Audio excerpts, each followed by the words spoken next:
Está Daniel Sabzai, vamos a hablar con Daniel, que es constitucionalista. Daniel, te escuchamos. Perfecto, ¿qué tal, Diego? ¿Cómo estás? Un gusto hablar con vos. Bien, ahí está Daniel Sabzai. Bueno, tu mirada sobre este DNU. Mirá, los DNU, para que la gente entienda, son decretos de contenido legislativo que fueron incorporados a la Constitución por la reforma de 1994 con el objeto de limitar su ejercicio, porque veníamos de los 10 años de Menem, que dictó 500 decretos de necesidad de urgencia, lo que implicó que el legislativo quedó prácticamente borrado. Entonces, en la cláusula respectiva de la Constitución, que es el artículo 99, inciso segundo, se establece como principio general que el Ejecutivo no puede dictar disposiciones de carácter legislativo, salvo cuando circunstancias excepcionales impidan el trámite normal de sanción de leyes, y excluye a 4 materias: la penal, la fiscal, partidos políticos y electoral. Pues bien, acá vemos que el decreto de Milei plantea problemas respecto a este marco. Primera cuestión, una cosa, Daniel. Hablas de la excepcionalidad Sí, como condición necesaria para un DNU. Tiene que haber excepcionalidad, tiene que haber un contexto excepcional. Bueno, pandemia era uno. Lo que Milei y su gobierno está diciendo es: no es una emergencia más de 40 de pobreza, no es una emergencia que 6 de cada 10 chicos sean pobres, que no haya terminalidad escolar. Todos los índices sociales los está argumentando Milei, de hecho lo hizo en su alocución, para decir que hay emergencia.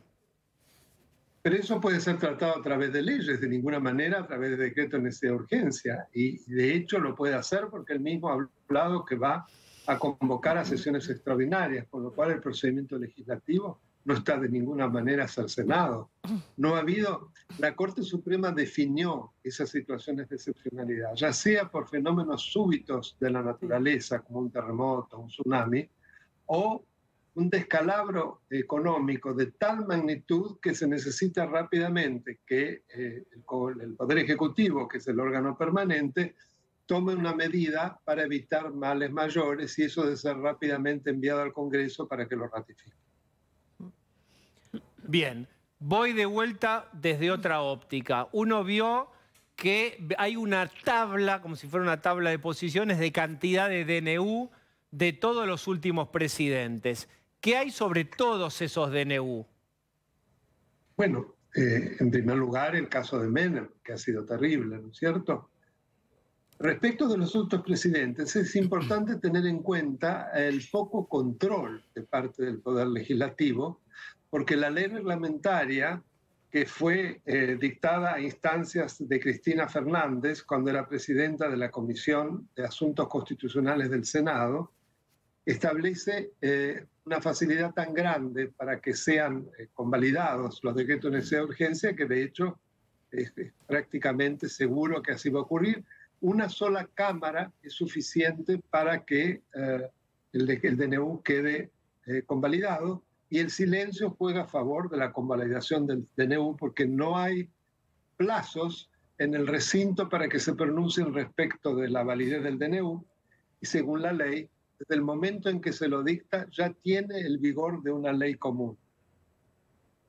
Bien, entonces repasemos junto con vos, Daniel, cuál es el camino de este DNU. Este DNU, entonces, ¿qué puede pasar? Ya hoy tiene una objeción, una presentación judicial a cargo de Claudio Lozano. Por supuesto, gran parte del arco político también lo objetó, y ya se amenaza desde el Congreso que eso no va a pasar. ¿Cuál es el camino de este DNU entonces, te parece a vos? Bueno, el primer camino es legislativo. El control judicial es absolutamente independiente y puede ser concomitante, como estamos viendo, ya que ya se planteó un amparo. Yo lo sabía, todavía no lo vi, es un amparo colectivo.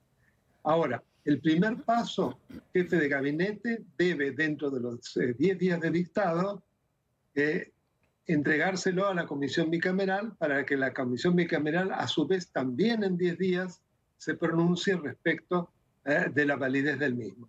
Si lo convalida, ese dictamen no tiene efecto vinculante, pero lo debe a su vez remitir a las cámaras del Congreso, que no tienen plazo para pronunciarse respecto de ese decreto, que de todas maneras tiene validez, mientras tanto, por esos aspectos tan discutibles de la ley reglamentaria. Y si la bicameral, que todavía, recordemos, no está armada, se arma, guarda proporciones con cómo está integrado el Congreso, tiene mayoría, supongamos, peronista, kirchnerista, que es lo representativo del Congreso, y no le hace lugar esa bicameral, ¿qué pasa con el DNU? Bueno, cae. Queda anulado, evidentemente, si eso ocurre. Pero no olvidemos que con que una sola Cámara lo apruebe es suficiente. Bien, clarísimo. Daniel Sapsay, muchísimas gracias. Como siempre, un placer hablar con vos. Te mando un gran abrazo. Bien.